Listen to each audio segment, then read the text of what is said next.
Hello बच्चों। तो doubt Bihar board YouTube channel पर आप सभी का स्वागत है। मैं हूं अंजनी कुमार, आपका मैथ का टीचर। और आज हम आपके लिए लेकर आए हैं एक गाइडेंस सेशन। ये गाइडेंस सेशन बेटा इस बात पर है कि हमें काफ़ी बच्चे जो 9th के एग्ज़ाम दे दिए हैं वो 10th में आ गए हैं और उन्होंने अपनी 10th की पढ़ाई स्टार्ट कर दी है। तो बेटा 10th की जो पढ़ाई आपने स्टार्ट करी उसकी स्ट्रेटजी क्या होनी चाहिए, रणनीति क्या होनी चाहिए, ये बिल्कुल सही समय है आप सभी का जानने का। अगर आपने इस रणनीति के साथ आप आगे की तैयारी करी तो यकीनन आप मानिए आप बोर्ड्स में मैथ्स में अच्छा स्कोर कर पाएंगे।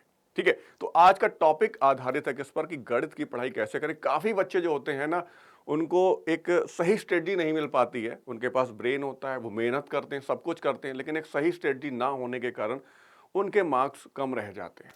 ठीक है, तो आज हम लोग बात करने वाले हैं कि सही रणनीति क्या है। देखो, सबसे पहले बात करते हैं मैथ्स के बारे में कि मैथ समझते हैं कि मैथ जो है ना एक बहुत ही इंटरेस्टिंग सब्जेक्ट है।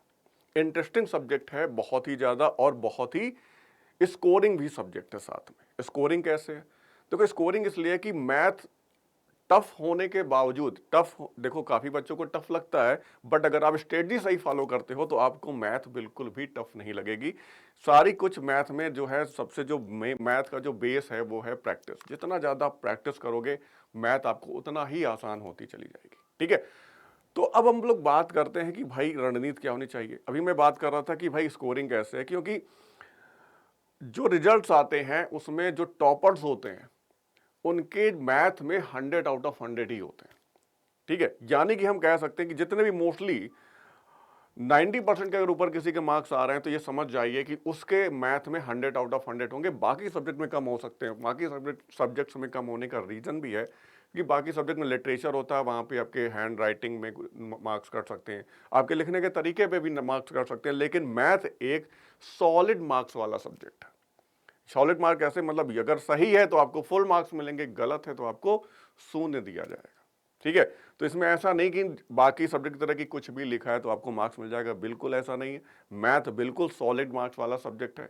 आपने क्वेश्चन को सही तरीके से किया है, सही सब कुछ है, तो आपको फुल मार्क्स मिलेंगे, अदरवाइज 0 मिलेंगे। तो मैथ जो है ना कि स्कोरिंग है। अगर आपकी रणनीति सही रही तो आप 100 आउट ऑफ 100 मार्क्स मैथ में आसानी से ला सकते हैं। ये स्टार्टिंग का सीजन है, सभी बच्चों ने पढ़ाई स्टार्ट करी है क्योंकि सभी बच्चे 9th से 10th पे स्विच हुए हैं। ठीक है, तो ये बिल्कुल सही तरीका है उनको एक अच्छी रणनीति फॉलो करने का, अच्छी स्ट्रेटजी फॉलो करने का। तो वो स्ट्रेटजी क्या है? ठीक है, वो स्ट्रेटजी क्या है इसके बारे में हम लोग आज जानते हैं कि सब गणित की तरह पढ़ाई तो हमने स्टार्ट कर दी है, बट एक सही तरीका क्या है गणित की पढ़ाई करने का। ठीक है, तो वो जानते हैं। तो सबसे पहले बेटा हम लोग जानते हैं, हम कुछ पॉइंट्स रख रहे हैं जिनके थ्रू हम लोग बात करेंगे कि गणित की तैयारी हमें इस तरह से करनी है। तो सबसे पहले ध्यान देनी टाइमिंग की। जैसा कि मैंने बताया कि गणित जो है एक प्रैक्टिस यानी कि अभ्यास वाला विषय है। जितना ज्यादा आप अभ्यास करोगे उतनी ही आपकी अच्छी मैथ इंप्रूव होती जाएगी।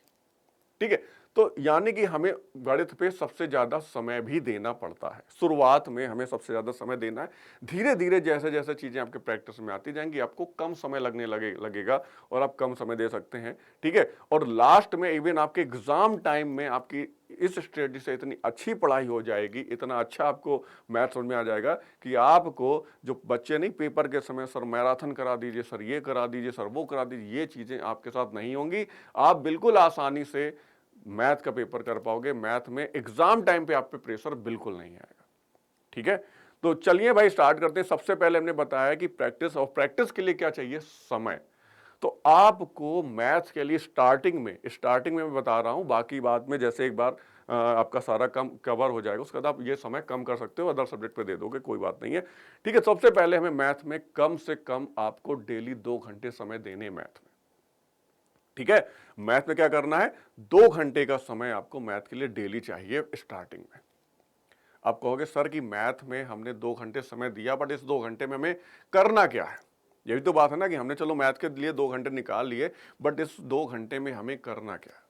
तो इस 2 घंटे में सबसे पहले आपको करना यह है कि आपने उस दिन जो भी आपने मैथ में पढ़ा, आपने मैथ में अपने स्कूल में पढ़ा, मैथ में अपने अपने ऑनलाइन क्लासेस में जो कुछ पढ़ा, या आपका जो भी कोचिंग कर रहे हो वहां जो आपने मैथ में पढ़ा, तो ये जो मैथ में आज आपने पूरे दिन पढ़ा वो शाम को बैठ के सबसे पहले उसका रिवीजन करना है। कि आपको इस कॉलेज या कोचिंग में जो जो टॉपिक बताए गए, क्या आपको वो समझ में आए, क्या आपको वो कॉन्सेप्ट क्लियर हुए या नहीं हुए। ये जानने के लिए कि आपको कॉन्सेप्ट क्लियर हुए या नहीं हुए, उसके लिए आपको क्या करना है, उसके लिए आपको करनी है क्वेश्चन की प्रैक्टिस। आपको उन कॉन्सेप्ट पर आधारित कोई प्रश्न लगाने हैं। अगर वो आप प्रश्न कर पा रहे हैं तो मतलब आपका कॉन्सेप्ट क्लियर है। ठीक है, मतलब आपका कॉन्सेप्ट क्लियर है। तो ये जरूर रिवाइज करना है और उस जो भी आपने उस पर्टिकुलर उस दिन आपने पढ़ा है उस पर आपको करनी है कुछ प्रश्नों की प्रैक्टिस। और हाँ, प्रैक्टिस जो करनी है, ठीक है, अब प्रैक्टिस जो करनी है वो शुरू में ऐसे प्रश्न की प्रैक्टिस करनी है जो आसान हो। ये बात का ध्यान रखना, सीधे टफेस्ट पे पार्ट पे मत चले जाना। ठीक है, तो स्टार्टिंग में जो एक्सरसाइज में होती है, जो प्रश्नावली होती है, कॉन्सेप्ट वाइज भी कुछ बुक में कॉन्सेप्ट वाइज भी क्वेश्चन होते हैं। तो सबसे पहले जो कॉन्सेप्ट आपने पढ़ा उस पर आधारित ही क्वेश्चन करो, आगे या पीछे अभी मत जाओ, क्योंकि अभी आप स्टार्टिंग कर रहे हो। ठीक है, तो सबसे पहले क्या है कि आपको डेली जो है ना 2 घंटे का समय देना है। उस 2 घंटे में करना क्या है, आपने पूरे दिन में मैथ में जो भी कॉन्सेप्ट समझे, जो कुछ भी पढ़ा, उन कॉन्सेप्ट पे बिहाफ पे आपको क्या करना है, प्रैक्टिस क्वेश्चन करने। तो इस तरह से आपको 2 घंटे का समय दे देना है और पढ़ाई करनी है। इस तरह से आपको पढ़ाई करनी है। ठीक है भैया, पढ़ाई तो समझ गए, लेकिन ये तो कर लेंगे। लेकिन अगर बात आती है कि सर अगर हमें कॉन्सेप्ट समझ में नहीं आ रहा है या मैथ को हम कैसे और इंप्रूव करें, हमें मैथ थोड़ा सा लेट में समझ में आता है, तो मैथ का समझने का तरीका क्या है। तो चलिए उसकी बात कर लेते हैं कि मैथ को समझने का तरीका क्या है। अभी आपने सीखा कि भाई पढ़ाई, तो उसमें मैंने 3 पॉइंट बताया कि भाई आपको समय जो है वो 2 घंटे देना है। मिनिमम ज़्यादा भी दे सकते हो, अगर आपके पास फालतू का और फ्री समय बच रहा है तो आप वो भी दे सकते हो मैथ में, कोई दिक्कत वाली, कम से कम लेकिन 2 घंटे देना। उस 2 घंटे में पहले जो आपका घंटा है उसमें आपको क्लास में जो कुछ भी पढ़ाया गया वो एक बार रिवाइज करना है, और अगले 1 घंटे आपको उस कॉन्सेप्ट पर आधारित जितने भी अभ्यास प्रश्न हैं, जितने भी तरीके से आपके अभ्यास प्रश्न पूछे जा रहे हैं, वो आपको सॉल्व करने हैं। ठीक है, अब मैथ को समझे कैसे। ठीक है, क्लास में जो कुछ पढ़ाया गया वो किस तरह से समझना है, तो उसके लिए देखो, मैथ में सबसे ज्यादा इंपॉर्टेंट है, तो जो मैथ हमारी है, गणित हमारी है, वो आधारित है किस पे, सूत्रों पर, प्रमेय पर। सूत्र, प्रमेय, निर्मेय, ये 3 चीज हैं, इन पर ही हमारी पूरी मैथ निर्भर है। ठीक है, मैथ मतलब आधारित है, पूरी गणित की जितने भी कॉन्सेप्ट हैं ये 3 कॉन्सेप्ट के अलावा कुछ नहीं है। तो आपने डेली जो भी पढ़ा उस पे जो भी इंपॉर्टेंट कॉन्सेप्ट या इंपॉर्टेंट सूत्र हैं या इंपॉर्टेंट थ्योरम्स हैं, प्रमेय हैं, उनको समझना है आपको। ठीक है, हर इंपॉर्टेंट यानी हर जो सूत्र आपने जो आज की दिन में जो भी फॉर्मूला आपने पढ़े मैथ में, उन सभी फॉर्मूले पे याद करने। अब याद कैसे करने, याद फॉर्मूला ऐसे नहीं याद होता है। गणित का कोई फॉर्मूला आपको ऐसा नहीं कि एसएसटी रटनी है तो रटनी, रटोगे आप कभी मैथ कर ही नहीं पाओगे। तो मैथ का फॉर्मूला याद करना है, बट याद नहीं करना है। ये कैसी बात कर दी सर आपने, याद नहीं इसलिए करना है क्योंकि आपको उस पर करनी है प्रैक्टिस। अब जब प्रैक्टिस करोगे तो स्वतः ही याद हो जाएगा। आपको याद करने की जरूरत नहीं है। जिस चीज पर आप ज्यादा प्रैक्टिस कर लोगे वो चीजें अपने आप स्वतः याद हो जाती हैं। उनको आपको फिर बहुत बार रिकॉल करने की, मेमोराइज करने की जरूरत नहीं पड़ती है। तो जो भी आपने एक दिन में आज जो भी पढ़ा उस पर आधारित जो भी आपके सूत्र रहे हों या प्रमेय रहे हों, उन पर आधारित आपको करने हैं कुछ प्रश्न। और वो प्रश्न जो है हर तरीके से पूछे जाएं। यानी एक सूत्र पे जरूरी नहीं कि सिर्फ एक ही तरह का क्वेश्चन बन सके, एक सूत्र पर कई तरह से क्वेश्चन बन सकते हैं। तो वो जितने भी तरह के उस पर्टिकुलर सूत्र पर आधारित जितने भी क्वेश्चन हो जो आपने उस क्लास में पढ़े हैं, उन सभी सूत्रों पर आपको कम से कम 3 से 4 क्वेश्चन करने हैं, और 3 से 4 सभी तरीके के क्वेश्चन करने हैं। ठीक है, इसके लिए आपके पास मैथ की एक प्रैक्टिस बुक होगी। प्रैक्टिस बुक जैसे बता देते हैं कि आपके पास आरडी शर्मा आप ले सकते हो, आरडी शर्मा ले सकते हो, बिहार बोर्ड वाले केसी सिन्हा ले सकते हो। इसमें वैरायटी ऑफ क्वेश्चन है, बहुत सारे क्वेश्चन है।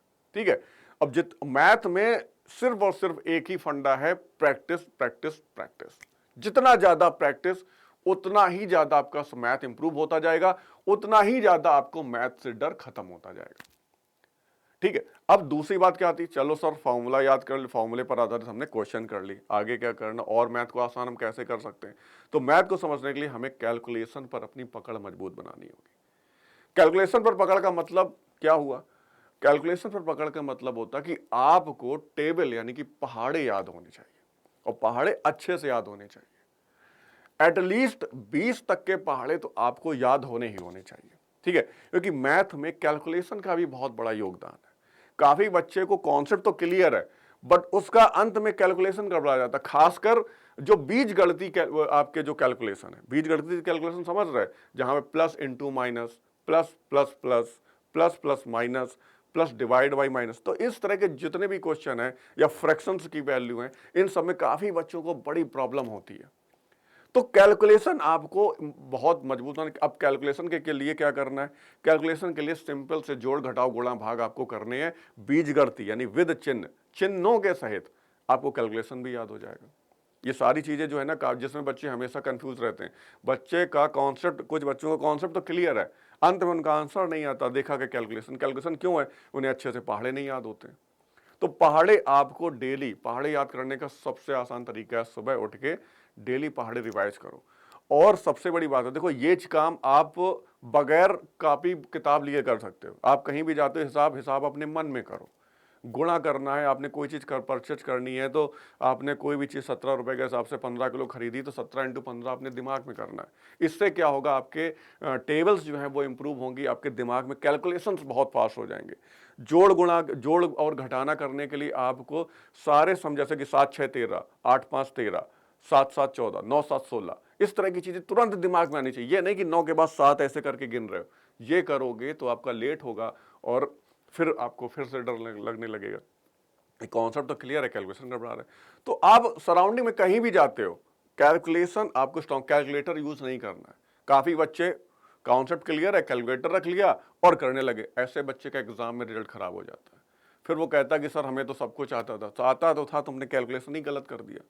तो गणित में कैलकुलेशन का बहुत इंपॉर्टेंट रोल है। और ये कैलकुलेशन आप बाहर जाके कहीं भी ऐसे ही कर सकते हो। अपने मन में खाली बैठे हो, कुछ भी गुणा भाग करने लगो दिमाग में, ठीक है, पहाड़े याद करने लगो। इससे आपका रिवीजन होगा। और ये चीज अगर आपके दिमाग में आ गई तो आपका टाइम, कैलकुलेशन एक बहुत बड़ा हिस्सा है आपके मैथ का जो टाइम सेवर है, बहुत समय बचाता है कैलकुलेशन। और खासकर क्लास 10th तक कैलकुलेशन का बहुत इंपॉर्टेंट रोल भी है। क्लास 10th के बाद थोड़ा हायर मैथमेटिक्स, एडवांस मैथ, वहां पे कैलकुलेशन को उतना ज्यादा फर्क नहीं, लेकिन क्लास 10th तक कैलकुलेशन बहुत इंपॉर्टेंट रोल प्ले करता है। ठीक है, तो कैलकुलेशन आपको बहुत अच्छे करने हैं। जोड़ गुणा भाग घटाओ ये बिल्कुल आपके फिंगर टिप पे होने चाहिए। पहाड़े हैं, वर्गमूल हैं, ठीक है, वर्ग हैं, घन है, 20 तक के वर्ग, 10 तक के घन, ये सारी चीजें याद होनी चाहिए आपको।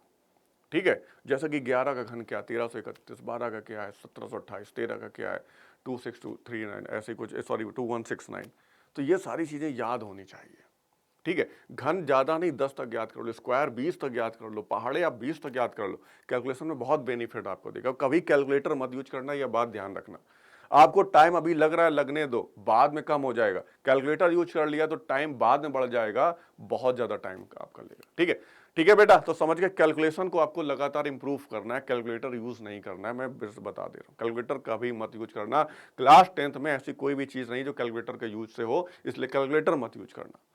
ठीक है, फोन रखा है साथ में, तुरंत खोल ले, तो ये कभी मत करना। कैलकुलेटर आपने यूज कर लिया तो आप अपने पैर पे कुल्हाड़ी मार रहे हो। आप एग्जाम में नहीं कर पाओगे अच्छे से कैलकुलेशन। ठीक है, आगे बढ़ते हैं। अगली बात क्या है? अगली बात है, चलो कैलकुलेशन की बात हो गई, सूत्र की बात होगी, उसके बाद जो है थ्योरी और कॉन्सेप्ट। बिल्कुल जब टीचर पढ़ाए, किसी भी टीचर से आप पढ़ रहे हो, जरूरी नहीं आप मुझसे ही सिर्फ पढ़ो, किसी भी से पढ़ रहे हो, ये ध्यान से समझने हैं। और जब टीचर समझा रहा हो कॉन्सेप्ट, तो वहीं जो डाउट हो वहीं पूछ सकते हो तुरंत। और शाम के, जो मैंने कहा कि जो भी आपने कॉन्सेप्ट आज की क्लास में पढ़ा है, वो शाम को जो 2 घंटे आपने निर्धारित किए उसमें वो चीज जरूर रिवाइज करो। और जो भी आपको है तो उसको नोट करो। जो चीज समझ में नहीं आएगी नेक्स्ट डे आप टीचर से पूछ सकते हो।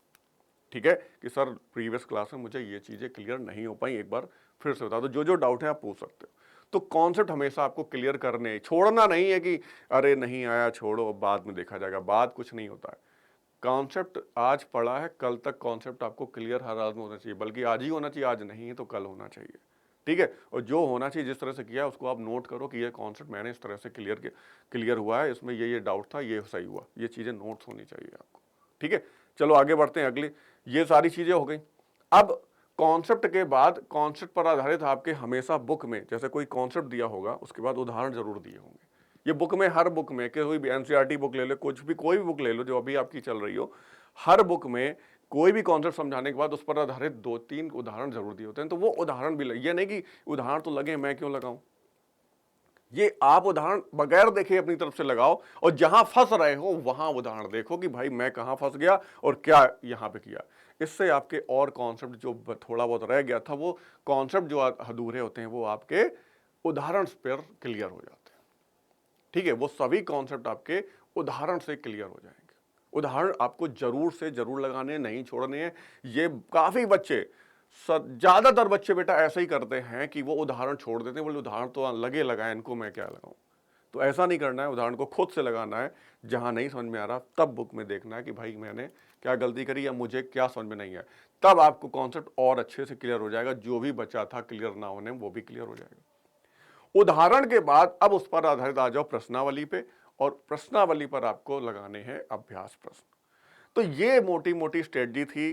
ठीक है, कुछ पॉइंट्स थे कि भाई मैथ में आपको पढ़ना कैसे है, ठीक है, और मैथ को अपना आसान बना के कैसे पढ़ना। तो दो चीजें हैं जो आज के सेशन में आपको मैंने बताई कि आपकी स्ट्रेटजी क्या होनी चाहिए। ज्यादा समय नहीं देना है, कम से कम 2 घंटे बस आप अगर मैथ को समय दोगे तो आप मान के चलो आप बहुत अच्छा स्कोर कर पाओगे। ठीक है, ना 100 आउट ऑफ 100 तो 98, 99, 90 प्लस ले आओगे। वो आप पे डिपेंड करता है कि आप मैथ किस तरह कितना और अच्छा करते हैं। अगर आपकी मैथ वीक है तो आप थोड़ा 2 घंटे ठीक है 3 घंटे आप उसको टाइम दो। स्टार्टिंग में ही देना है, एक बार स्टार्टिंग में एक बार रिवीजन हो गया ना तो फिर आपके लिए मैथ बिल्कुल हलवा हो जाएगी, आसान हो जाएगी। मैथ टफ है ही नहीं, मैथ का कॉन्सेप्ट क्लियर है, कैलकुलेशन आपके अच्छे हैं, तो आपको मैथ से बिल्कुल डर नहीं होना चाहिए, बिल्कुल डर होगा भी नहीं। मैथ से जितना भागोगे उतना ही मैथ आपको डराएगी, तो भागना नहीं है। मैथ का रियल लाइफ में बहुत ज्यादा योगदान है। जो बच्चे मैथ में अच्छे होते हैं, मैथ में अच्छे होने का मतलब क्या है कि वो अच्छे क्यों हैं, क्योंकि उन्होंने प्रॉब्लम्स यानी कि जो क्वेश्चन को हम लोग मैथ में क्या कहते हैं, मैथ प्रॉब्लम। तो जो मैथ प्रॉब्लम अगर उन्होंने सॉल्व किया तो उनके दिमाग में एक टेक्निक जनरेट हो जाती है, प्रॉब्लम सॉल्विंग टेक्निक। इस टेक्निक का रियल लाइफ में भी बहुत बड़ा योगदान होता है कि रियल लाइफ में भी अगर आपके प्रॉब्लम आएंगी तो आप प्रॉब्लम से भागोगे नहीं बल्कि प्रॉब्लम से लड़ोगे, क्योंकि आपके दिमाग में एक जो है ना क्या कहते हैं प्रॉपर्टी जनरेट हो जाती है कि अब आप भागने वाले में नहीं हो पाते, क्योंकि आपने मैथ में प्रॉब्लम को सॉल्व कर करके आपके दिमाग को ये याद दिला दिया कि भाई हम डरने वाले लोग नहीं है, हम प्रॉब्लम को एक्सेप्ट, प्रॉब्लम को फेस करने वाले लोग हैं। तो मैथ जो है ना रियल लाइफ में भी बहुत स्ट्रॉन्ग पार्ट, अपना स्ट्रॉन्ग जो है ना रोल प्ले करती है। ठीक है, मैथ बहुत ही जरूरी है आपके एजुकेशन के लिए भी, यानी कि आपके मार्क्स के लिए भी और आपके रियल लाइफ के लिए भी। ठीक है, तो आज से याद करना, मैथ से डरना नहीं है। जो सवाल आपको डराए उसको 10 बार लगा दो, देखो भाई अगली बार कैसे नहीं आता। ठीक है, एक कबीर जी का दोहा भी है कि करत करत अभ्यास से जड़ मत होत सुजान, रसरी आवत जाते सिल पर पड़त निशान। मतलब जब एक मुलायम सी रस्सी बार बार घिस के पत्थर को घिस सकती है, एक हार्ड जो पत्थर जो हार्ड सब्सटेंस है उसको घिस सकती है, तो यार तुम क्यों नहीं कर सकते हो, है ना। तो मैथ मतलब प्रैक्टिस, मैथ का सिनोनिम है प्रैक्टिस। ठीक है, तो मैथ को स्ट्रॉन्ग करना है तो प्रैक्टिस ज्यादा से ज्यादा करनी है। कैसे करनी है सारी चीजें आपको बता दी गई हैं, किस तरह से आपको गणित की तैयारी करनी, गणित पढ़नी। अभी स्टार्टिंग है, अगर अभी से आप ये स्ट्रेटजी बनाओगे तो यकीन मानो 3 से 4 महीने में आपका मैथ से डर बिल्कुल खत्म हो जाएगा। ठीक है, और 3 से 4 महीने में चूंकि जैसे ही आपका एक बार रिवाइज हो जाएगा, जब दोबारा लगाओगे ना तो तुम्हें लगेगा कि मैथ तो कुछ है ही नहीं क्लास 10th में यार। ठीक है, क्लियर बेटा, बिल्कुल समझ में आया सभी बातें कि आपको कैसे क्या करना, पढ़ाई कैसे करनी है। चलो ठीक है, तो आज के लिए बेटा इतना ही, हम लोग मिलते हैं अपने नेक्स्ट सेशन में। तब तक के लिए बेटा बाय बाय, टेक केयर, जय